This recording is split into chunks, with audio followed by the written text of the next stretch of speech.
और हमें अवसर मिला कि हम बाइबल अध्ययन हम कर सकें। ये बहुत उत्तम है, अच्छा है हम सबके लिए कि हम कुछ ना कुछ अपने लिमिटेड रिसोर्सेस से हम सीख सकें बाइबल में से, ताकि हम अपने विश्वास में मजबूती के साथ बढ़ें, जड़ पकड़ते हुए। और दूसरा कि हम इस लायक, इस योग्य हों, यदि कोई हमसे कुछ सवाल पूछे तो हमें इसके विषय में ठीक प्रकार से उसका अर्थ समझाने के लिए हम सक्षम हों। तो आज के लिए हमने पहले से ही ग्रुप में कुछ वचन डाला था कि हम उसको पढ़ेंगे और उस पर हम मनन करेंगे। तो कोई बता सकता है कि कौन सा वचन हमने ग्रुप में डाला पढ़ने के लिए? भाई मत्ती का 12 का 43 से 46 तक। Very good. मत्ती 12:43 से 45 पद तक हमने। हाँ 45, हाँ हाँ, 45। 45 सॉरी तक। भाई। और फिर हाँ। इसी के साथ साथ लूका 11 अध्याय 24 से 26 हमने ग्रुप में डाला था कि हम पढ़ेंगे। उसके साथ साथ हमने कुछ हम्म। और संदर्भ भी दिए थे कि हम उसको पढ़ लें, ताकि हमें कुछ कुछ आसान हो समझने में। और हमने ये भी कहा था, इसके साथ मिलता जुलता आप और अधिक जहाँ से भी आपको कुछ समझ आता हो उसको ही पढ़ लें, ताकि हम सब मिल करके सवाल जवाब कर सकें, उत्तर दे सकें, और अपना अपना मन का जो विचार है वचन के प्रति, जो आपकी समझ है, उसको आप बांट सकें, ताकि हम सब आपस में सीख सकें। बहुत सारी बातें हैं जो मैं नहीं जानता हूँ, हो सकता है आप सब लोगों ने मनन किया हो, अध्ययन किया हो, पढ़ा हो सकता है आप कुछ ऐसा कुछ इसमें विचार डालें जो हम सब के लिए उन्नति का कारण हो। और यदि विचार गलत भी है तो कम से कम हम अपने आप को सुधार तो सकते हैं आपस में इस अध्ययन के द्वारा। तो प्रभु हमारी मदद करें जब इसके ऊपर हम विचार करते हैं। कोई पढ़े मत्ती 12 अध्याय 43 से 45। Matthew chapter 12, 43 to 45। जब जब अशुद्ध अशुद्ध आत्मा आत्मा मनुष्य में से निकल जाती है तो सूखी जगहों में विश्राम ढूंढती फिरती है और पाती नहीं। तब कहती है, मैं अपने उसी घर में जहां से निकली थी लौट जाऊंगी। और लौटकर उसे सूना झाड़ा बुहारा और सजा सजाया पाती है। तब वो जाकर अपने से और बुरी 7 आत्माओं को अपने साथ ले आती है और वे उसमें बैठ कर वहां वास करती हैं।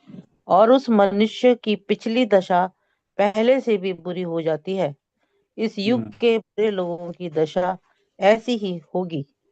हाँ, इस युग के लोगों की दशा भी ऐसे ही होगी। और कोई दूसरा पढ़े, लूका रचित सुसमाचार 11 अध्याय 24 से 26। वही संदर्भ है लूका रचित सुसमाचार में, 11 अध्याय 24 से 26। कोई पढ़े। जब अशुद्ध जब आत्मा मनुष्य में से निकल जाती है तो सूखी जगहों में विश्राम ढूंढती फिरती है, और जब नहीं पाती तो कहती है, मैं अपने उसी घर में जहां से निकली थी लौट जाऊंगी। और आकर उसे झाड़ा बुहारा और सजा सजाया पाती है। तब वह जाकर अपने से बुरी 7 और आत्माओं को अपने साथ ले आती है, और वे उसमें बैठकर वास करती हैं। और उस मनुष्य की पिछली दशा पहले से भी बुरी हो जाती है।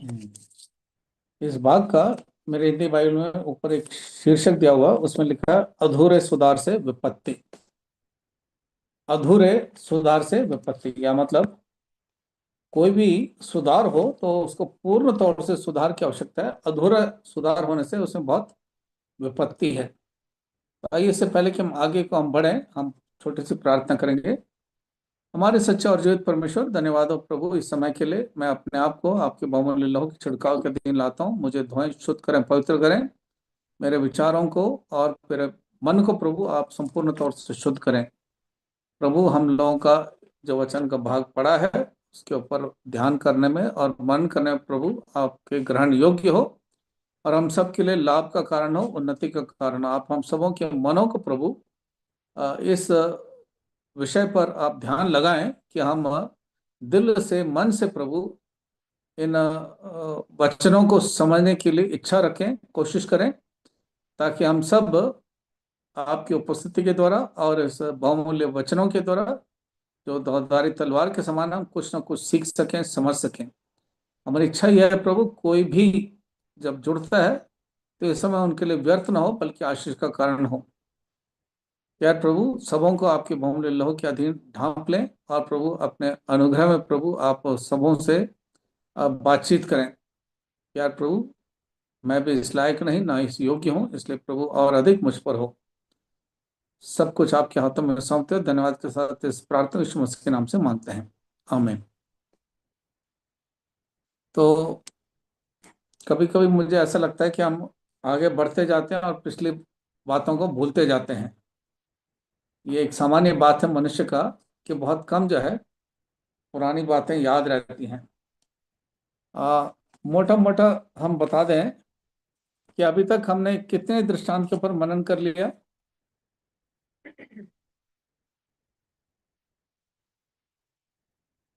कितने बीज दृष्टांत के बोने ऊपर? वाले का दृष्टांत, हम्म। बीज बोने वाले का दृष्टांत है, चतुर भंडारी का दृष्टांत है, और खोए हुआ सिक्का शायद, उड़ाव पुत्र और का भाई, उड़ाऊ। उड़ाव पुत्र का दृष्टांत। ना ना ना ना, मेरा पड़ोसी कौन है? मेरा हाँ पड़ोस। मेरा। मेरा पड़ोसी कौन है? तो ये तीन दृष्टांत थे जो हमने देखा था। सबसे पहले हमने देखा चतुर भंडारी, उसके बाद बीज बोने वाले का, और फिर मेरा पड़ोसी कौन है। इन तीनों विषयों को जब हम मनन कर रहे थे, हमने कुछ कुछ बातें सीखी हैं। यदि आपने कुछ लिखा है, पढ़ा है, तो अच्छी बात है, ताकि आप उसको अच्छी तरह से समझ लें जो कुछ आपने सीखा है, ताकि आप दूसरों को सिखा सकें, समझा सकें, बच्चों को सिखा सकें, समझा सकें दृष्टांत का क्या है।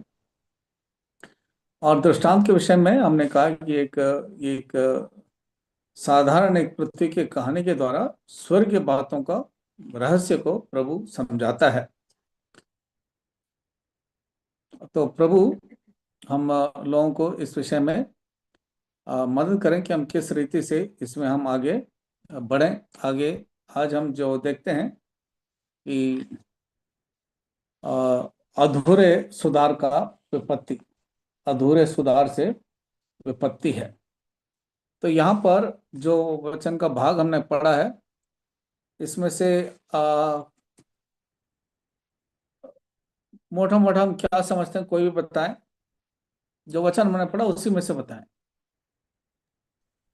ये दुष्ट दुष्ट आत्माएं आत्मा के उसी बारे में। में लौटना चाहती हैं जिसमें वो रहती हैं, और हम्म। यदि उस व्यक्ति का हृदय हृदय पवित्र आत्मा से अगर पूर्ण हो जाता है, तो वो दुष्ट आत्माएं उसमें नहीं लौट सकती अगर पूर्ण रीति से होता है।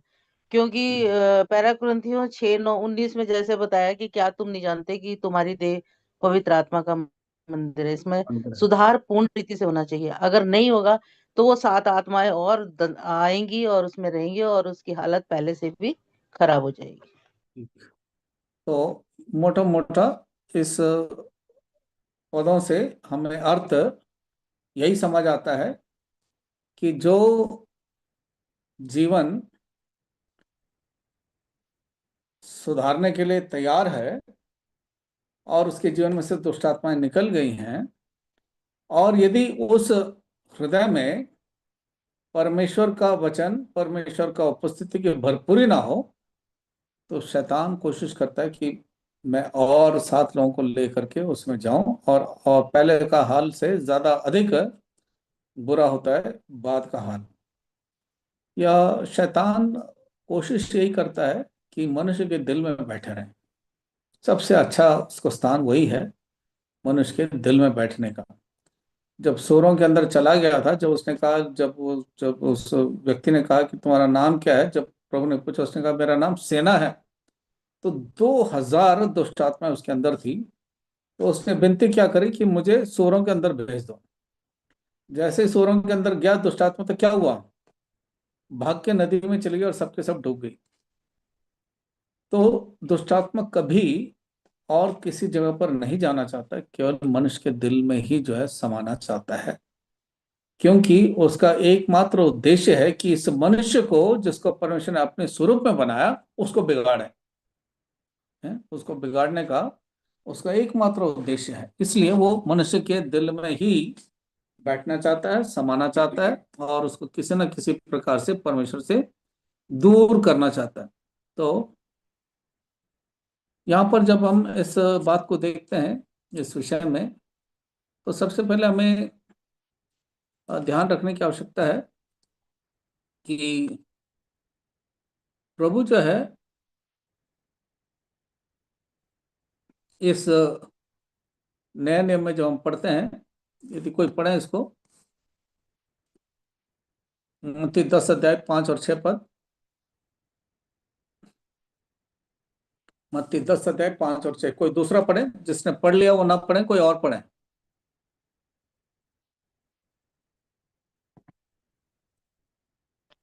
इन 12 को यीशु ने यह आज्ञा देकर भेजा, अन्य जातियों की ओर न जाना और सामरियों के किसी नगर में प्रवेश न करना, परंतु इजराइल के घराने ही की खोई हुई भेड़ों के पास जाना। हाँ, तो यहाँ पर प्रभु यीशु मसीह ने स्वयं कहा कि अन्य जातियों के पास मत जाना, सामरियों के पास मत जाना, केवल इजराइल की खोई हुई भेड़ों के पास जाना। या दूसरे शब्दों में, ये जितनी बातें लिखी गई हैं वो इजराइल के लिए, यहूदी जाति के लिए लिखी गई हैं। लेकिन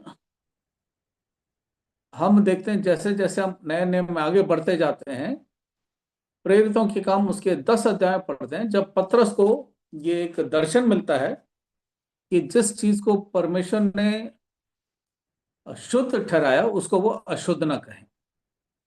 जब उसको एक दर्शन में परमेश्वर ने उसको बातचीत की और उसको ये प्रकट किया, तब जाकर के हम देखते हैं कि ये जो उद्धार का काम है, ये प्रभु ने अन्य जातियों के लिए भी दिया है, क्योंकि परमेश्वर सबों से बराबर प्रेम करते हैं, केवल यहूदी जाति के लिए नहीं।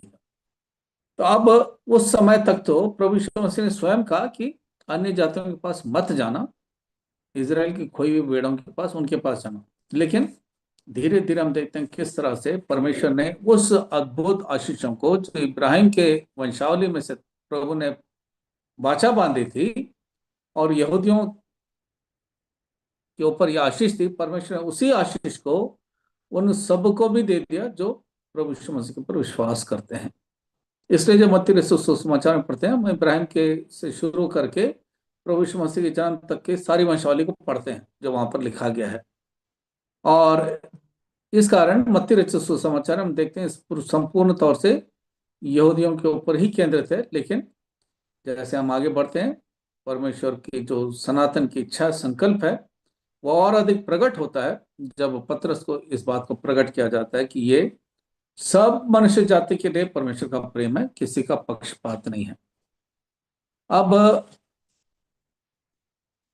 जब इस विषय में हम पढ़ते हैं तो ये जो दृष्टांत है, ये अधूरे सुधार में विपत्ति है, या दूसरे शब्दों में, आपके जीवन में यदि अधूरा कुछ है और उसको आप ठीक प्रकार से संपूर्ण तौर से आपने नहीं समझा है, या संपूर्ण तौर से आपके जीवन में परिवर्तन नहीं है, केवल आधे अधूरे काम से हो सकता है वो आपके लिए बहुत अधिक बाद में विपत्ति का एक कारण बने।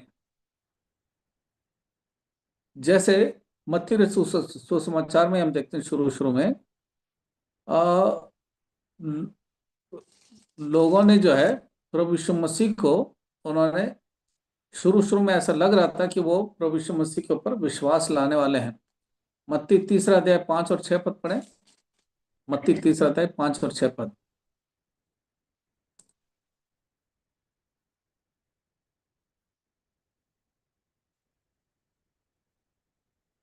कम से कम 27 लोगों का इसमें कनेक्शन है। कोई भी पढ़े जिसने अभी तक नहीं पढ़ा, मत्ती 3 अध्याय 5 और 6 पद। तब तब यरूशलेम यरूशलेम और सारे और सारे यहूदिया यहूदिया और यरदन के आसपास के सब स्थानों के लोग उसके पास निकल कर आए। उन्होंने अपने अपने पापों को मानकर यरदन नदी में उससे बपतिस्मा लिया।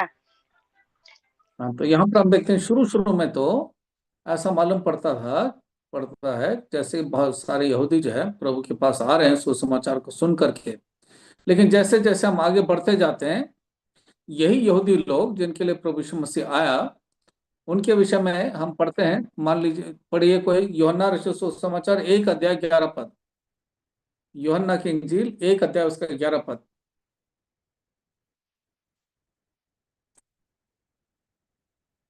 वह जगत वह वह अपने घर आया और उसके अपनों ने उसे ग्रहण नहीं किया। उसके अपनों ने ही उसको ग्रहण नहीं किया। तो वो प्रभु अपने लोगों के पास, यहूदी लोगों के पास आया, और यहाँ पर लिखा वो अपने लोगों ने ही उसको ग्रहण नहीं किया। तो ये रही यहूदियों की वास्तविक हालात, जिसके कारण लिखा है कि अधूरा सुधार जो है बहुत अधिक विपत्ति का कारण बनता है। मत्ती 27 अध्याय में हम पढ़ते हैं, उसके 15 से 26 पद में किस तरह से उन्होंने प्रभु यीशु मसीह को जो है इनकार कर दिया कि हमें इसकी आवश्यकता नहीं है। जब पूछा था हेरोदेस ने, भाई मैं किसको आजाद करूं, तो उन्होंने बोला बरअब्बस को छोड़ो, यीशु मसीह को जो है फांसी की सजा दो। कोई भी पढ़े मत्ती 27 अध्याय उसके 15 से 20, एक आदमी पढ़े, कोई भी एक जन पढ़े, मत्ती 27 15 से 20। हाकिम की ये रीति थी कि उस पर्व में लोगों के लिए किसी किसी एक बंदी को जिससे वे चाहते थे छोड़ देता था। उस समय उनके वहाँ बारअब्बा नामक एक माना हुआ बंदी था। अतः जब ये इकट्ठा हुए तो पिलातुस ने उनसे कहा, तुम किसको चाहते हो कि मैं तुम्हारे लिए छोड़ दूं?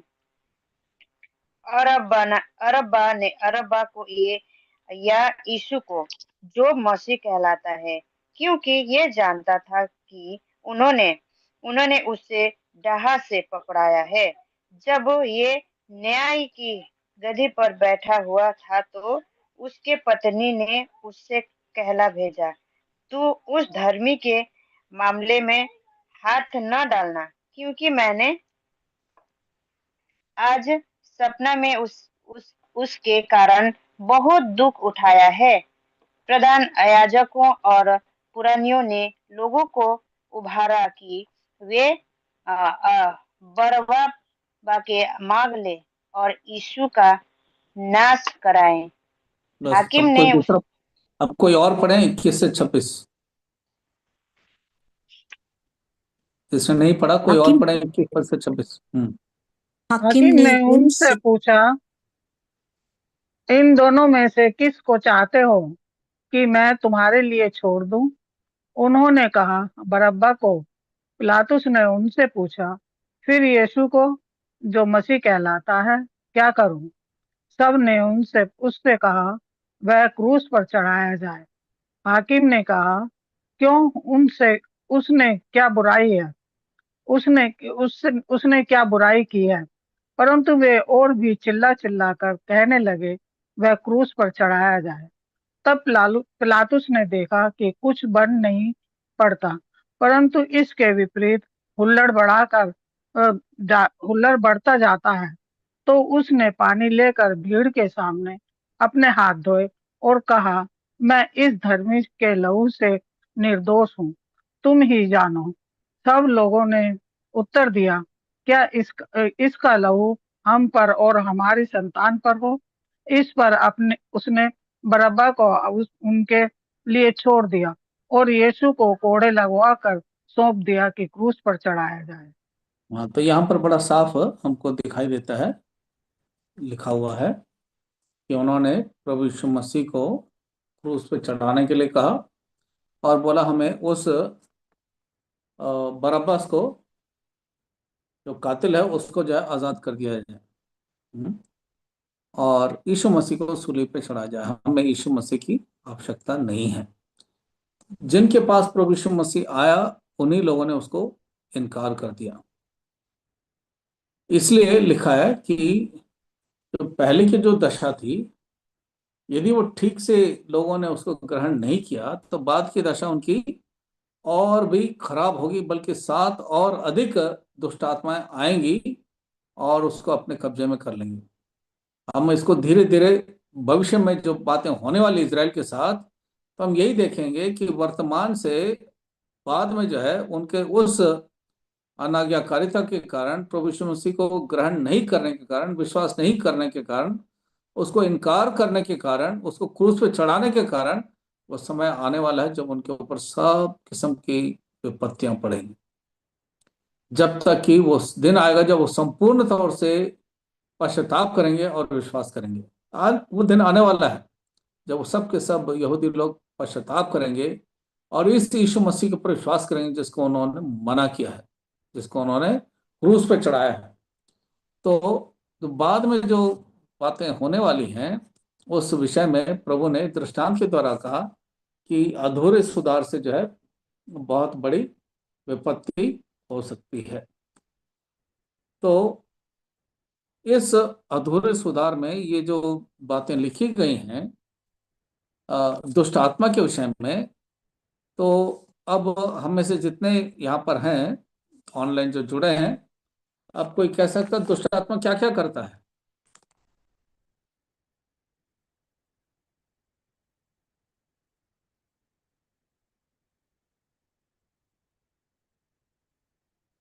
सारे सबने गलत काम करवाता है। सारे गलत काम करवाता है। और कोई और बताएं।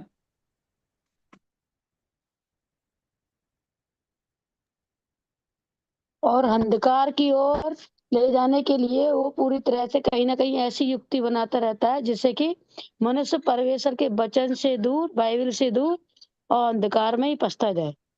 बिल्कुल ठीक। और कोई बताएं कुछ और। हम सब जानते हैं दुष्ट आत्मा क्या क्या करता है और कैसे कैसे हुआ है, वचन में भी हमने बहुत कुछ पढ़ा है। कोई बताएं।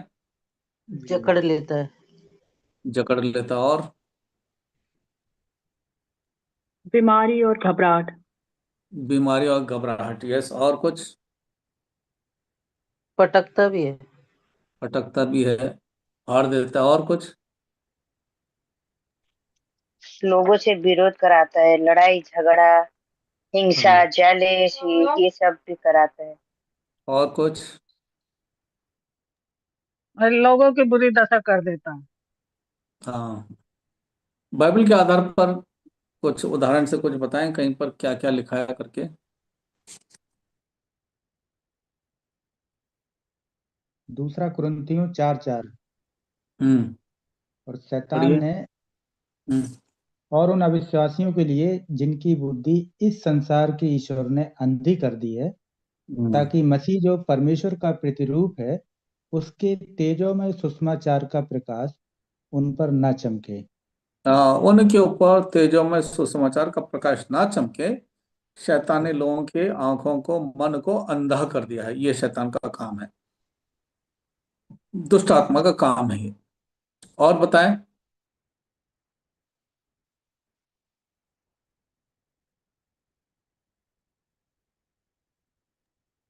पौल को परेशान और दुखी। पॉल को परेशान और दुखी किया था। बिल्कुल सही बात। और कुछ।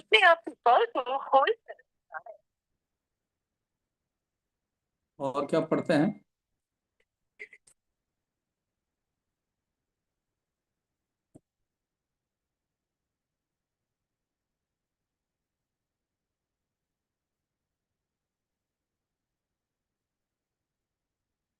उत्पत्ति में कहाँ से शुरू होता है शैतान का काम? वहां पर क्या लिखा है?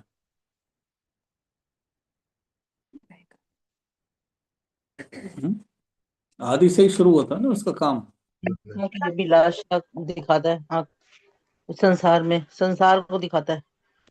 हाँ, तो उत्पत्ति 3 अध्याय 6 पद पढ़े। उत्पत्ति 3 अध्याय 6 पद।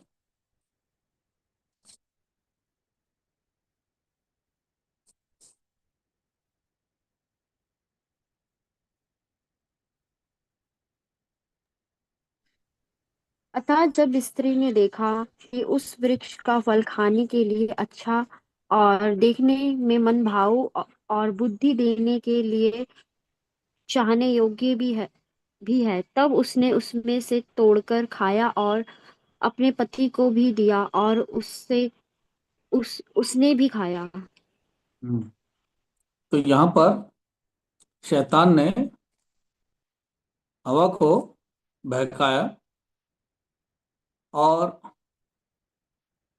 उसने कहा कि क्या परमेश्वर ने कहा इस फल के इस पेड़ के फल को नहीं खाना। इस रीति से शैतान ने आदि से ही जो है उसने पाप करवाने के लिए मनुष्य को बहकाया। हम्म, और बहुत सारे उदाहरण देखते हैं। आ, बोलिए। इफिशियंस 6:12। पढ़िए। क्योंकि हमारा यह मलयुद्ध लहू और मांस से नहीं, परंतु प्रधानों से और अधिकारियों से और इस संसार के अंधकार के हाकिमों से और इस उस दुष्टता की आत्मिक सेनाओं से है जो आकाश में है। आत्मिक सेनाओं से जो आकाश में, ये दुष्टता जो है हमारी लड़ाई उससे है, मनुष्य से नहीं है। तो और कुछ बताएं।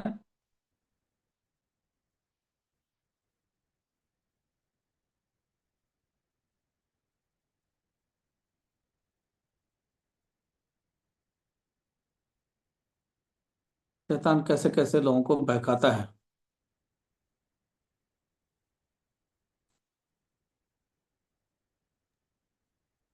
यीशु मसीह का इनकार करने के लिए उपजाता है, पहले यूहन्ना में यीशु लिखा है। हाँ, यीशु मसीह को इनकार के लिए उकसाता है। और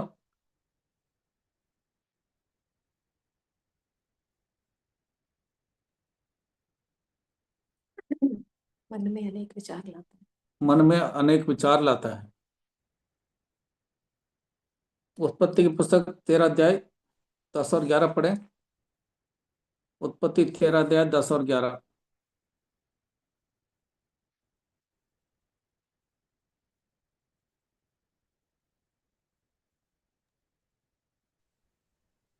इस कारण तुम इस विधि को प्रतिवर्ष नियत समय पर उत्पत्ति 10 और 11 उत्पत्ति 13।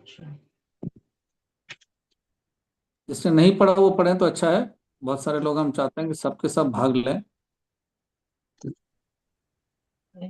तब लूत ने आंखें उठाकर यरदन नदी के पास वाली सारी तराई को देखा कि वह सब सिंची हुई है, जब तक यहोवा ने सोदोम और अमोरा को नाश न किया था। तब तक अशोर के मार्ग तक वह तराई यहोवा की वाटिका और मिस्र देश के समान उपज थी। सो लूत अपने लिए यरादन की सारी तराई को चुन के पूर्व की ओर चला और वे एक दूसरे से अलग हो गए। 13 पद। सोदम के सोदम के लोग यहोवा के देख में बड़े दुष्ट और पापी थे। तो यहाँ पर हम देखते हैं किस तरह से लूत जो है एकदम उपजाऊ भूमि को देख करके उसका मन लुभाने लग गया और उसने उस स्थान को चुन लिया जो सोदोम और गमोरा के नजदीक सा था। उसने सांसारिक की चीजों के ऊपर उसका आकर्षण चला गया। तो शैतान आंखों से इस तरह से लुभाने वाली बात लेके आता है, मन के विचारों को बदलता है कि आप किसी ना किसी तरह से प्रभु से दूर होते चले जाएं। अब और क्या करते हैं देखें। उत्पत्ति 25 अध्याय 29 और 30 पद। कोई और पढ़े जिसने नहीं पढ़ा। उत्पत्ति 25 अध्याय, genesis 25, 29 and 30।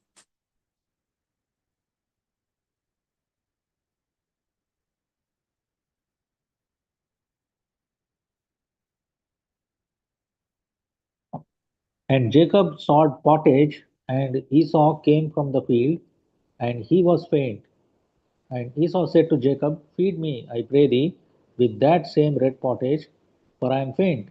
Therefore was his name called Edom. Verse 33. And Jacob said, Swear to me this day, and he sware unto him, and he sold his birthright unto Jacob. तो केवल थोड़ा सा अच्छा सा भोजन के लिए उस स्वादिष्ट एक सूप के लिए उसने अपने पहलौठे का जो अधिकार है, हक है, उसको उसने बेच डाला, दे दिया। जो अधिकार परमेश्वर ने उसको दिया था, ये दूसरे शब्दों में उस अधिकार को उसने हल्का समझा, तुच्छ समझा, और उसने केवल उसके अपने पेट के चक्कर में, स्वादिष्ट एक सूप के चक्कर में उसने अपना पहलौठाई का अधिकार ही छोड़ दिया। देखें यहोशू 7 अध्याय 21 पद देखें, यहोशू 7 अध्याय 21 पद।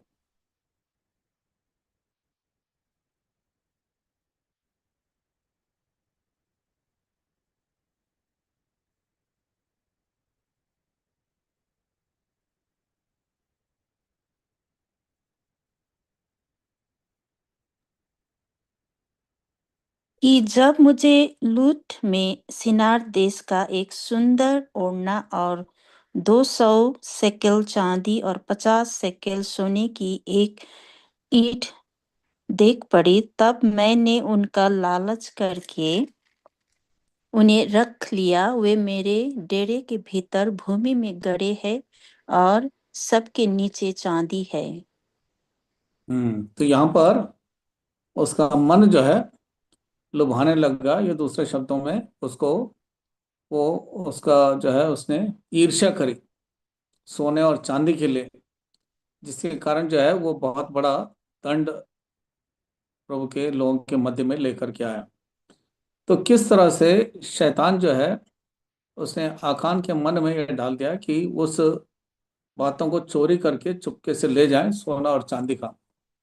तो मनुष्य को अलग अलग तरीके से शैतान जो है हमें, हमारे जो जो वास्तविक, जो हमारा जड़ है, जो मूल आधार है हमारे विश्वास का, जीवन परिवर्तन का, उसको किसी न किसी तरह से बिगाड़ने की कोशिश करता है। यदि और थोड़ा और आगे जाएं तो देखिए, पहला राजा 11 अध्याय 1 पद और 4 पद। पहला राजा 11 अध्याय।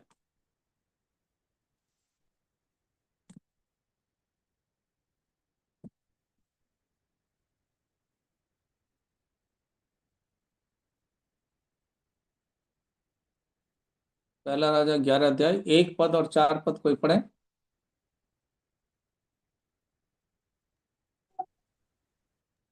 परंतु पर राजा सुलेमान फिरौन की बेटी और बहुत सी विजातीय स्त्रियों से, जो मोआबी, अमोनी, एदोमी, सिदोनी और हित्ती की थी, प्रीति करने लगा। अतः जब सुलेमान बड़ा हुआ, तब उसकी स्त्रियों ने उसका मन पराई देवताओं की ओर बहका दिया, और उसका मन अपने पिता दाऊद के समान अपने परमेश्वर यहोवा पर पूरी रीति से लगा न रहा। पूरी रीति से लगाना रहा।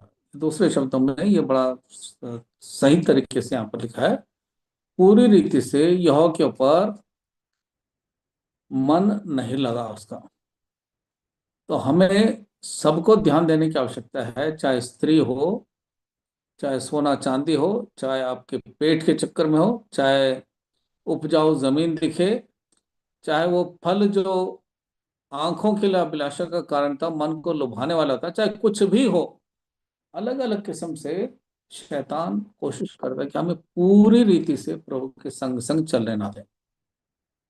और ये पूरी रीति से जब तक हम प्रभु के संग संग ना चलें, शैतान हमेशा कुछ ना कुछ रोड़ा लेकर के आता है, अड़चन लेके आता है, रुकावट लेके आता है, बाधा लेके आता है कि हम पूरी रीति से प्रभु के संग संग ना चलें। जब प्रभु चाहता है कि हमारा जीवन परिवर्तन हो, तो परिवर्तन कैसा होना चाहिए? हमारा संपूर्ण रीति से होना चाहिए। हमारा जीवन संपूर्ण रीति से परिवर्तन की आवश्यकता है। ये अचानक से, संपूर्ण तौर से, पूर्ण रीति से, एकदम से जो है हम इसको अनुभव नहीं कर पाते हैं, लेकिन धीरे धीरे जैसे हम विश्वास में बढ़ते जाते हैं, तब हमें ये बात समझ आता है कि पूरी रीति से प्रभु के पास साथ साथ चलने का क्या अर्थ है। 2 कुरिन्थी 5:17 कोई पढ़े? 2 कुरिन्थी 5:17 जिन लोगों ने पढ़ लिया है उनके अलावा कोई और पढ़े, क्योंकि इतने सारे लोग जुड़े हुए हैं, सबके सब बाइबल लेकर के बैठे हैं, तो मैं समझता हूँ कि किसी को घबराने की आवश्यकता नहीं होनी चाहिए बाइबल अध्ययन के समय पर। कोई भी पढ़े? इसीलिए यदि हम्म कोई मसीह में है तो वो नई सृष्टि है, पुराने बातें बीत गई हैं, देखो सब बातें नई हो गई है। थोड़ी बातें नहीं हो गई कि सब बातें नहीं हो गई? क्या सब लिखा है? बातें नहीं हो, सब सब बातें बातें नहीं हो गई। तो ये सब बातें जो है नया होने की आवश्यकता है जीवन में। तो शैतान कोशिश करता है कि सब बातें नई ना हो, कुछ कुछ बातों को रख रख छोड़ो, ताकि पुराने चीजों में आपका मन फिर लग जाए, ताकि आप फिर लौट जाएं, फिर उस गंदगी में, फिर उस बुराई में, फिर उस गाली गलौज में, फिर उस जो है तंबाकू में, खैनी में, बीड़ी में, सिगरेट में, शराब में, फिर आपका मन लग जाए। आधा अधूरा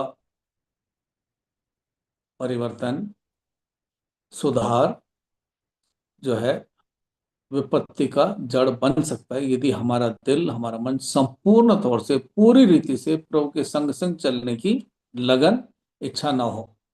इसलिए हम सबों को अपने जीवन में बार बार अपने आप को जांचने की, सोचने की, परखने की आवश्यकता है कि क्या कुछ भी संसार की शारीरिकता की चीजें हमारे जीवन में प्रबल तो नहीं हो रहा, उसका असर तो नहीं हो रहा, उसका प्रभाव तो नहीं पड़ रहा।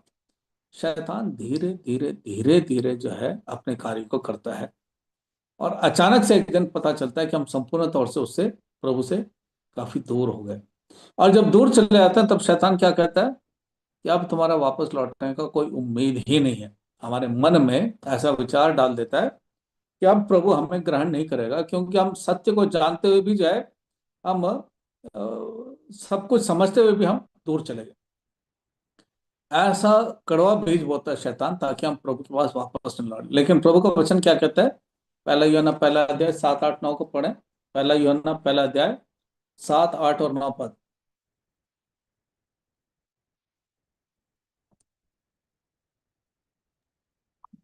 पर यदि जैसा वह ज्योति में है वैसे ही हम भी ज्योति में चलें, तो एक दूसरे से सहभागिता रखते हैं, और उसके पुत्र यीशु का लहू हमें सब पापों से शुद्ध करता है।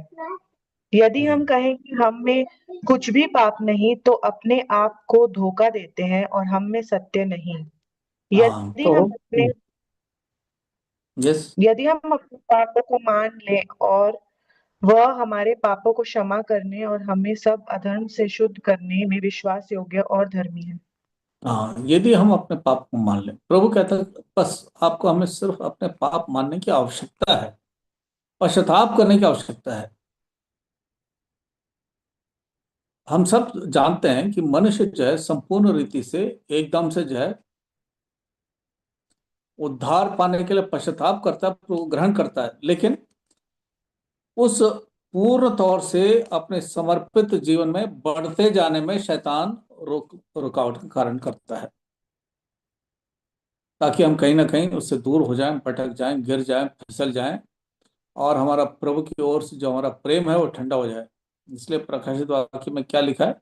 हमारा पहला सा प्रेम ठंडा हो गया। You have lost your first love. ये मनुष्य के वास्तविक हालात है कि हम उससे दूर हो जाते हैं, भटक जाते हैं, क्योंकि शैतान तरह तरह की जो है, नाना प्रकार की जो है समस्याओं को जीवन में लाता है निराश करने के लिए। किसी ने कहा था कि बीमारी को लाता है, किसी ने कहा था जो है वो झाड़ने के लिए पूरी पूरी कोशिश करता है। तो तरह तरह की जो है शैतान जो है नाना प्रकार की जो है बातों को जीवन में लेके आता, ताकि हम किसी न किसी तरह से प्रभु से दूर हो जाएं। जैसे बहुत सारे उदाहरण हम देख सकते हैं, जैसे जैसे हम पढ़ते हैं, जैसे हम पढ़ते हैं कि उसने पतरस को ही जो है उसने जो है बहका दिया, कि उसने कहा हे प्रभु तेरे साथ ऐसा ना हो। तब प्रभु यीशु मसीह को तुरंत उससे कहना लगा, हे शैतान मुझसे दूर हो जा। तो इसी तरह से अलग अलग परिस्थिति में अलग अलग लोगों के जीवन में देखते हैं किस तरह से शैतान कहीं ना कहीं उनके जीवन में कुछ ऐसा गलत करने को उनको बहकाता है, ताकि वो प्रभु से दूर हो जाएं और पूरी रीति से प्रभु के संग संग ना चलें।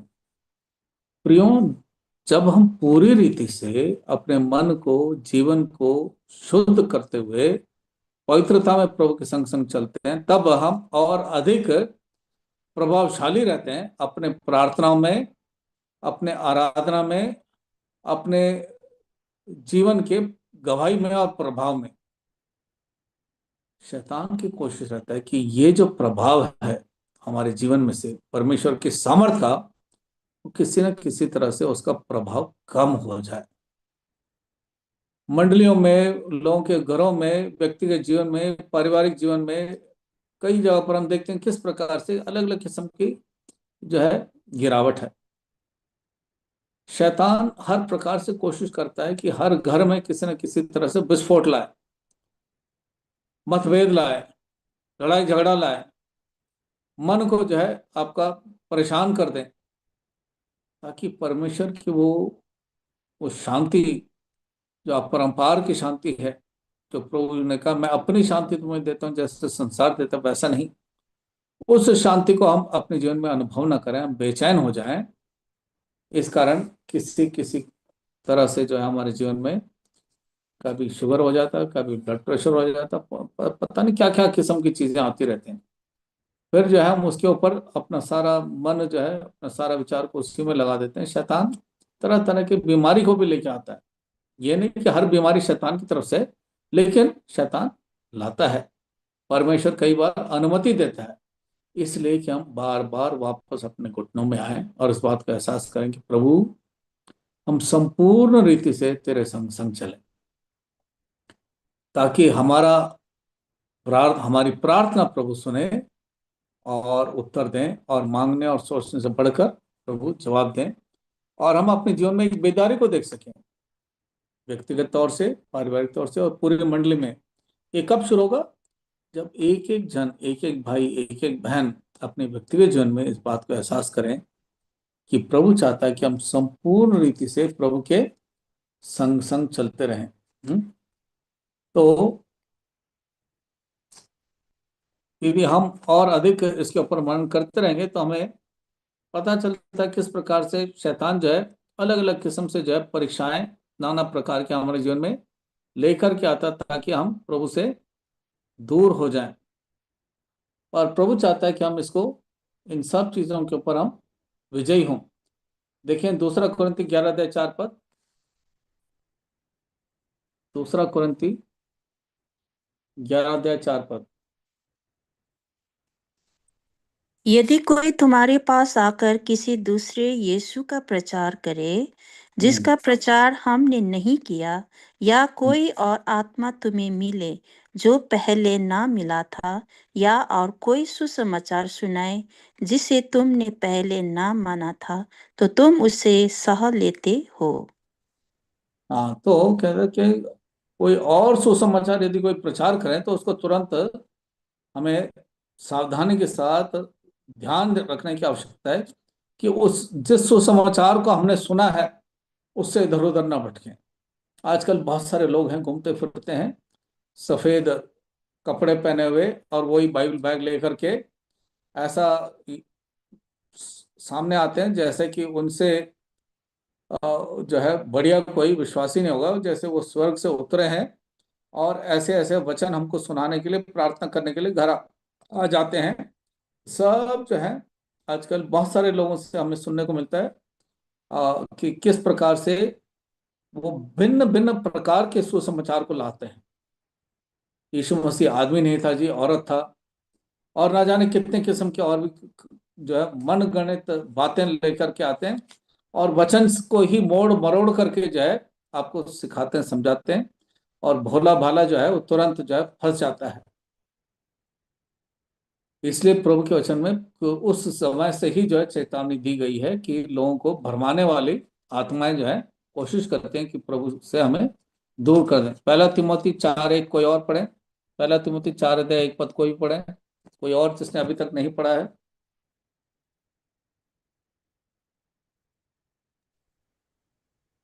परंतु आत्मा स्पष्टता से कहता है कि आने वाले समयों में कितने लोग भरमाने वाली आत्माओं और दुष्ट आत्माओं की शिक्षाओं पर मन लगाकर विश्वास से बहक जाएंगे। हाँ, मन लगाकर विश्वास से बहक जाएंगे। ऐसा क्या लिखा है? मन लगाकर विश्वास से बहक जाएंगे। हमें उन चीजों से बचने के लिए आवश्यकता है कि हम वचन को इस रीति से पढ़ें, समझें, ताकि हमें तुरंत इस बात का एहसास हो कि ये सत्य वचन नहीं है। ये झूठी शिक्षा है। तो भरमाने के लिए इस प्रकार से बताएंगे कि हम मन लगा करके बहक जाएंगे। इतनी चतुराई से, इतनी चालाकी से जो है वचन को मोड़ मरोड़ के हमारे पास लाएंगे। तो हमें सावधानी से इन बातों को ध्यान रखने की आवश्यकता है। कोई और पढ़े पहला यूहन्ना 4 अध्याय, पहला यूहन्ना की पत्री 4 अध्याय, उसके 1 पद से लेकर 6 पद तक।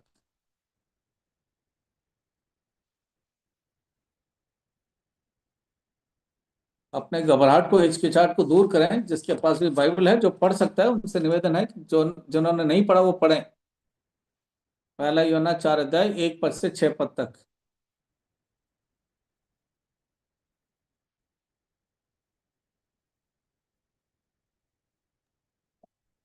हे प्रियो, हर एक आत्मा की प्रतीति न करो, वरन आत्माओं को परखो कि वे परमेश्वर की ओर से हैं कि नहीं, क्योंकि बहुत से झूठे भविष्यवक्ता जगत पे निकल खड़े हुए हैं। परमेश्वर का आत्मा तुम इस रीति से पहचान सकते हो। जो आत्मा मान लेती है कि यीशु मसीह शरीर में होकर आया है, वह परमेश्वर की ओर से है, और जो आत्मा यीशु को नहीं मानती, वह परमेश्वर की ओर से नहीं।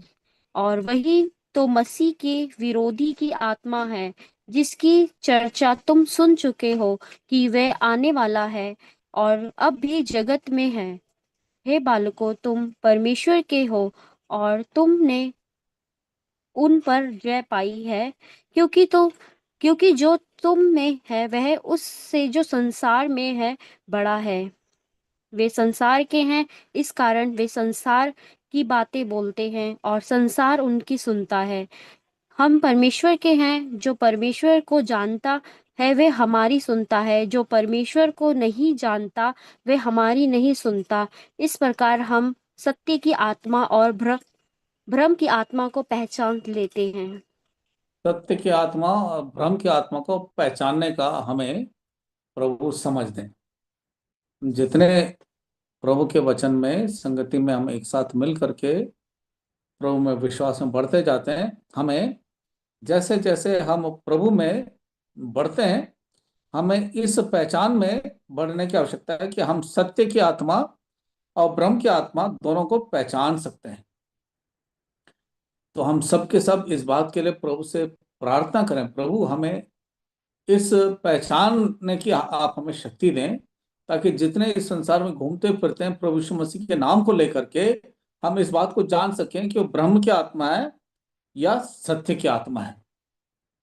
कि भरमाने वाले तो नहीं है, बहकाने वाला उनसे तो नहीं है।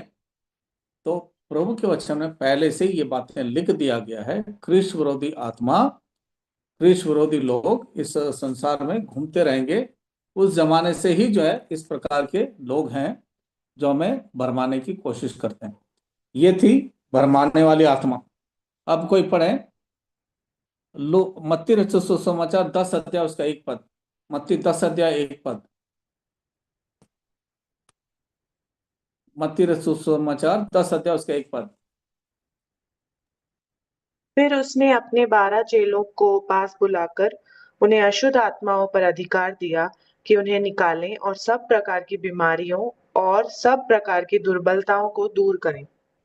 सब प्रकार की बीमारियों और निर्बलताओं को दूर करने के लिए, अशुद्ध आत्मा को दूर करने के लिए प्रभु ने चेलों को शक्ति दी, सामर्थ्य दी। तो हम जो प्रभु के लोग हैं, जो विश्वास करते हैं, प्रभु ने हमको क्या सामर्थ्य है? अशुद्ध आत्मा को निकालने की। इस कारण प्रभु के लोग जब लोग प्रभु के भवन में आते हैं जिनके अंदर अशुद्ध आत्मा है, तो तुरंत प्रभु के लोगों के मध्य में, प्रभु की उपस्थिति में वो आराम महसूस नहीं कर पाते हैं। वो तिल मिलाते हैं, अपने आप को जो है इधर उधर बरोड़ते हैं, कुछ उल्टे सीधे काम करते हैं, उनकी हरकतें कुछ विभिन्न रूप से रहती हैं। प्रभु ने हमको अधिकार दिया है कि हम यीशु मसीह के नाम से जो अशुद्ध आत्मा को दूर करें। यहां तक कि हम प्रार्थना करें, बीमार लोग भी चंगे हो जाते हैं। ये तब है जब पूरी रीति से हम प्रभु के संग संग चलते हैं। प्रभु हमारी प्रार्थना को सुनता है और उत्तर देता है। तो अशुद्ध आत्मा, बहकाने वाली आत्मा, उन सबों से जो है प्रभु हमें बचा के रखें। लूका 7 अध्याय 21 पद पढ़े। लूका 7 अध्याय 21 पद। Luke chapter 7 verse 21। उसी घड़ी हम्म। बीमारियों और पीड़ाओं और दुष्ट आत्माओं से छुड़ाया और बहुत से अंधों को आंखें दी। हाँ, तो प्रभु जो है ऐसे तमाम दुष्ट आत्माओं से और बुरी आत्माओं से और जो लोगों को बीमार करता है उनको भी उसने तुरंत प्रभु ने चंगा किया।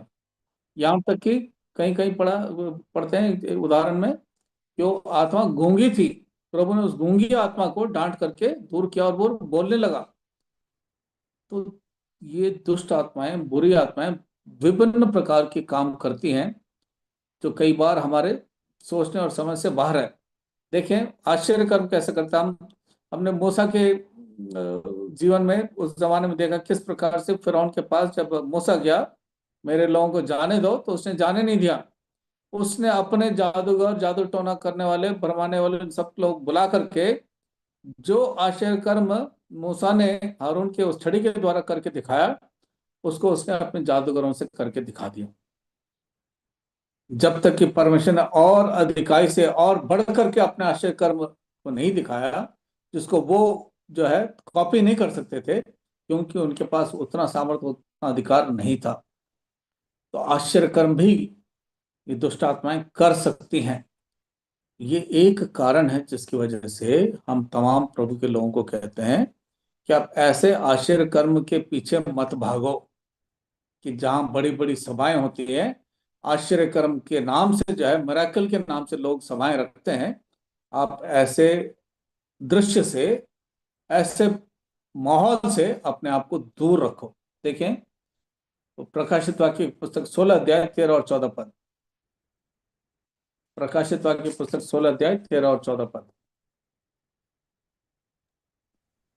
फिर मैंने उस अजगर के मुंह से और उस पशु के मुंह से और उस झूठे भविष्यवक्ता के मुंह से 3 अशुद्ध आत्माओं को मेढकों के रूप में निकलते हुए देखा। ये चिन्ह दिखाने वाली दुष्ट आत्माएं हैं जो सारी संसार के राजाओं के पास निकलकर इसलिए जाती है कि उन्हें सर्वशक्तिमान परमेश्वर के उस बड़े दिन की लड़ाई के लिए इकट्ठा करे। हाँ, तो ये दुष्ट आत्माएं जो है, जो बड़े बड़े राजा लोग हैं, अलग अलग देशों में हाकिम है, उनको सब इकट्ठा करके उस आखिरी युद्ध में, लड़ाई में उनको शामिल होने के लिए उनको मजबूर करता है। तो शैतान के पास बहुत अधिकार है, बहुत सामर्थ्य है, बहुत प्रभावशाली है, लेकिन हमारे पास वो आत्मा है जो परमेश्वर ने अपनी आत्मा की छाप हमारे अंदर लगाई है, जिसके कारण हम उस सर्वशक्तिमान परमेश्वर के संग संग चलते हैं और इस बात को हम ठीक प्रकार से पहचानते हैं, परखते हैं, समझते हैं कि दुष्ट क्या है और सत्य क्या है, अशुद्ध क्या है, शुद्ध क्या है, शारीरिक क्या है, आत्मिक क्या है, स्वर्ग से क्या उतरा है और संसार की क्या है। इन सब चीजों की भिन्नता हमको प्रभु के अनुग्रह से परमेश्वर ने अपनी आत्मा की छाप के द्वारा हमको दी गई है। जब हम संगति में इकट्ठे होते रहते हैं और प्रभु के वचन में से सीखते हैं, तब प्रभु इन तमाम विषयों को और अधिकाई से, सही प्रकार से हमको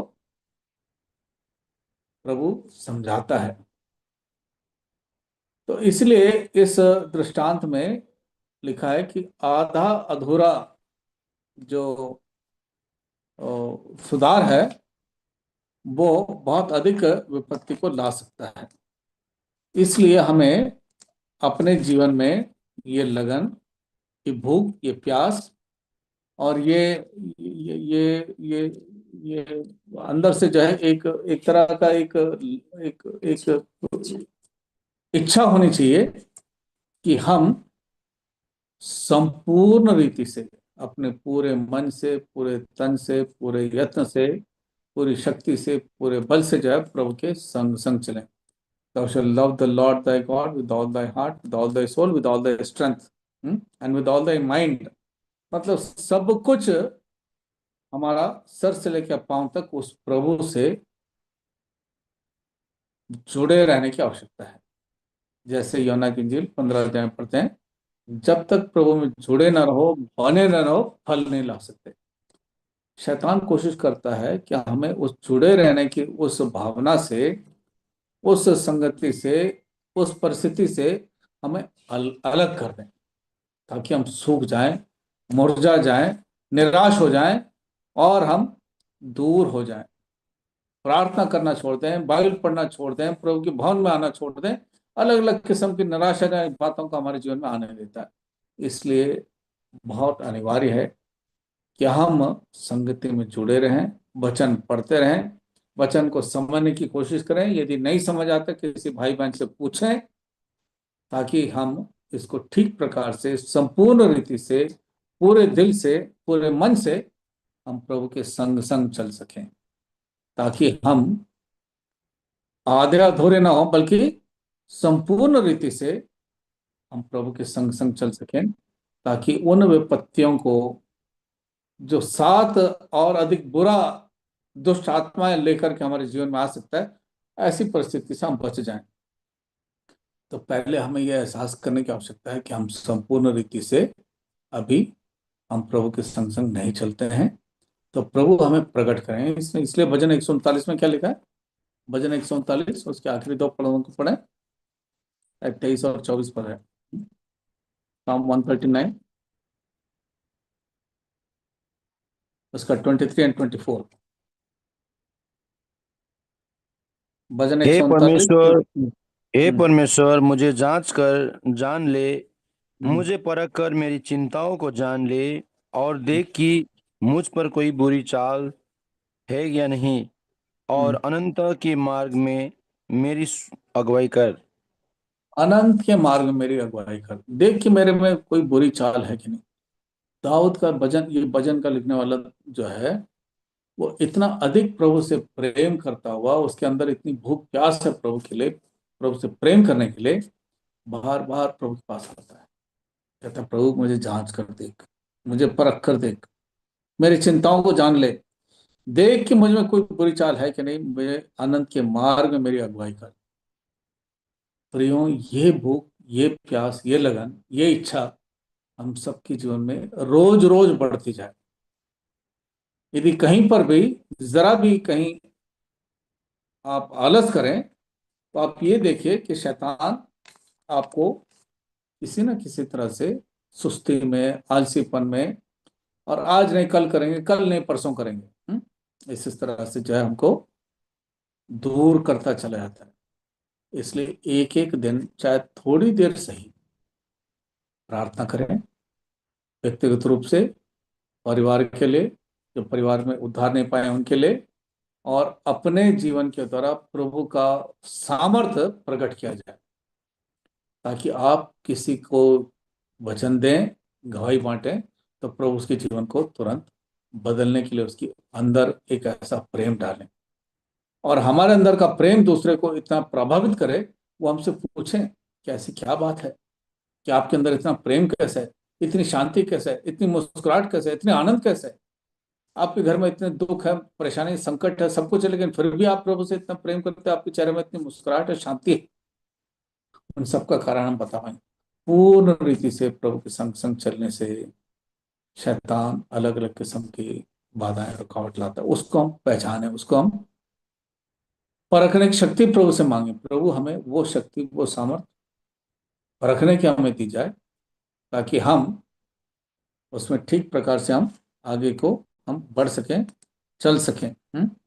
तो प्रभु हमें इस विषय में हमारी मदद करें। तो आगे को जो है हम उन और शैतान के तमाम चालाक चालबाजों को देखेंगे, ताकि हम अपने जीवन को देखें कि इनमें से कोई अटैक या आक्रमण शैतान की ओर से हमारे जीवन में, हमारे परिवार में तो नहीं है, जिसके लिए हमें सावधान रहने की जरूरत है। प्रभु के वचन में बहुत सारे हमें प्रतिज्ञाएं भी हैं और बहुत सारी शिक्षा भी है, जो हमें इन परीक्षाओं से हमें विजय देने के लिए प्रभु हमें सामर्थ्य देता है। इसके लिए हम केवल याकूब की पत्री में से 2 पदों को पढ़ेंगे, उसके बाद समाप्त करेंगे। याकूब की पत्री, पहला अध्याय उसका दूसरा और तीसरा पद। जिन लोगों ने नहीं पढ़ा है वो पढ़ें। याकूब पत्री पहला अध्याय दूसरा और तीसरा पद।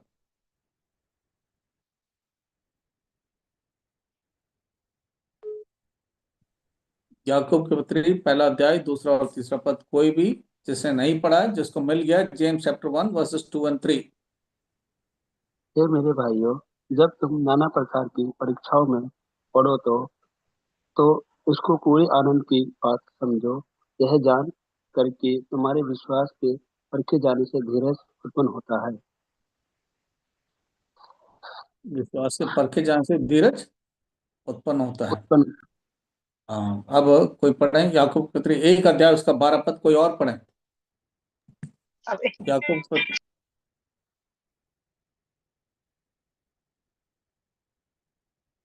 James chapter 1 verse 12। याकूब की पत्री 1 अध्याय 12 पद।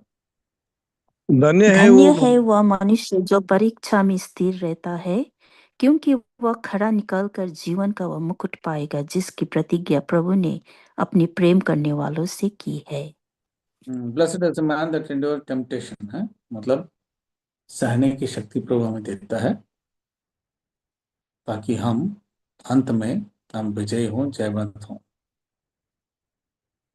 तो प्रभु हम लोगों को अपने वचन के द्वारा सामर्थ्य, हिम्मत दें ताकि हम विजय की भूमि पर उस प्रेम के झंडे को लहराते हुए आनंद के साथ एक दूसरे को प्रोत्साहन दिलाते हुए हम आगे बढ़ते चले जाएं। तो प्रभु आज के इस मनन में हमें आशीष दें, और जिन बातों को हमने सीखा है, हम जिन वचनों को हमने पढ़ा है, उसको हम और अधिकाई से सप्ताह भर में मनन करेंगे, पढ़ेंगे, समझेंगे, और अगले सप्ताह में फिर इसके आगे हम इसको रिवाइज करते हुए थोड़ा सा और आगे हम देखेंगे कि हमें किस रीति से प्रभु के वचन से सामर्थ पा करके आगे बढ़ते जाने की आवश्यकता है। तो प्रभु हम सबों को मदद करें। ध्यान रखें, अप्रैल 3 से 5 हम में से जितने मंडली के हैं, हम सब के सब हम प्रार्थना कर रहे हैं कि एक एक जन जो है तीनों दिन जो है इन सभाओं में भाग लेने के लिए यत्न करें, प्रभु से अनुग्रह मांगे ताकि छुट्टी मिल सके। और फिर आप इन तीनों दिन में प्रभु के दास लोग जब बाहर से आते हैं, हम सब अपने दशवांश और दान और भेंट जो हमने प्रभु के भवन में लाते हैं, उसके द्वारा हम ये मेहनत करते हैं कि लोग आए, सीखें, शिक्षा प्राप्त करें, मजबूत हों विश्वास में, और प्रभु इन तीनों दिनों को हमारे आशीष का कारण बनाए। सब प्रार्थना करते रहें, और दूसरे लोगों को भी जिनको आप बुलाना चाहते हैं आप बुला सकते हैं ताकि वो भी इन दिनों में आशीष पाएं। तो तमाम जो हमारे मध्य में सेवाएं, उनके लिए भी आप लगातार प्रार्थना करते रहें। भाषा प्रकाश से निवेदन है, आखिरी प्रार्थना करें और बेनेडिक्शन दें। कल बहनों की सेवा है, उसका भी ध्यान रखें। 3 बजे को आप सब एक दूसरे को प्रोत्साहन दिलाएं ताकि अधिक से अधिक लोग भाग ले सकें। भाषा प्रकाश प्रार्थना करेंगे और बेनेडिक्शन देंगे। आइए प्रार्थना करेंगे। हमारे भले परमेश्वर, धन्यवाद करता हूँ आपके बहुमूल्य वचनों के लिए, जिनको आपने हमारे बीच में रखा है, और इन वचनों के द्वारा हमारे आत्मिक जीवन में हमने ये भी सीखा है कि यदि हमारे जीवन में अधूरा सुधार है तो वो विपत्ति का कारण बनता है, इसलिए कि अधूरे सुधार में हमारा शत्रु शैतान हमलावर होता है। वो नाना प्रकार की उन बातों में उलझाता है जहाँ हम आत्मिक रीति से पतन के मार्ग में चले जाते हैं। इसलिए हमें अपने आप को रोज बरोज परमेश्वर के वचन के अनुसार जांचना है, परखना है, क्योंकि प्रभु के वचन में हम पढ़ते हैं हमारे विश्वास के बारे में इब्रानी 3:12 में, हे भाइयों, तुम में ऐसा बुरा और अविश्वासी मन न हो जाए कि तुम जीवते परमेश्वर से अलग हो जाओ। हमारे लिए ये चेतावनी है कि हमने जिसे पाया है वो जीवनदाता है। बेशक शत्रु शैतान नाना प्रकार की बातों में हमें फंसाता है, क्योंकि उसका कार्य ही है और शुरू से ही उसका कार्य है विश्वासी लोगों को भरमाना, लालच में लाना, नाना प्रकार की बातों के द्वारा अपने जाल में फंसाना, ताकि हम उससे अलग हो जाए। क्योंकि प्रभु जी, जब तक हमारी पहचान आपसे सही सलामत नहीं होती है और आप में हम नहीं बढ़ते हैं और इधर उधर की बातों में, आकर्षण में हम फंस जाते हैं, ये उसका काम है। क्योंकि 2 कुरिन्थी 4:4 में भी हमने देखा कि वो नहीं चाहता कि परमेश्वर का तेजोमय प्रकाश हम पर चमके, क्योंकि शत्रु शैतान हमारा शुरू से ही विरोधी रहा है। इसीलिए हमें अपने आप को रोज बरोज उसके सम्मुख आना है, अपने आप को जांच के लिए रोज प्रभु से प्रार्थना करनी है। जैसा दाऊद भजनकार 139 23 और 24 में, हे परमेश्वर, मुझको जांच कर जान ले कि मुझ में कोई बुरी चाल है कि नहीं, और अनंत के मार्ग में मुझे चला। हमें सबको आवश्यकता है कि हमने जो जीवन पाया है वो अनमोल है। ये हमारे किसी भी कार्य के द्वारा या अपने आप को अच्छा समझने के द्वारा, धार्मिक व्यक्ति समझने के द्वारा ऐसा कुछ नहीं है, क्योंकि ये परमेश्वर का दान है जो हमें मिला है। इसमें हमारा कोई योगदान नहीं, ये तो परमेश्वर की दया और उसका करुणामय हृदय को हम देखते हैं। इसलिए प्रभु जी, हम जिन्होंने प्रभु आप पर विश्वास किया है, हम आप में स्थिर और बढ़ते जाएं। हम विश्वास की स्थिरता को किसी भी रीति से न खोने पाए, क्योंकि दुनिया में सुस्ती, लापरवाही, नाना प्रकार की बातें हैं, उनमें हम अपने प्रभु परमेश्वर को हल्के में ले लेते हैं और हम उससे समय समय पर अलग भी हो जाते हैं। इसलिए प्रभु दया करो और हम सबको अपनी महिमा में आगे बढ़ाओ। प्रभु जी, जो थोड़े समय में हमने बाइबल अध्ययन के समय सीखा है, वो हमारे प्रत्येक के जीवन में वास करे और हम उसमें बने रहें, क्योंकि ये उसकी प्रभु जी आपकी आज्ञा है और आपका विचार है जो हम सबके लिए भला है। तो प्रभु जी, सारे इस बाइबल अध्ययन मीटिंग के समय दिया गया वचन पर हम सब पर आशीष की मांग करते हैं और भाई जेम्स विक्टर के लिए भी प्रभु जी, जिन्होंने वचन में जगह जगह से शैतान व उसके कार्यों को दिखाया है और परमेश्वर की चाहत को भी हमारे सम्मुख रखा है,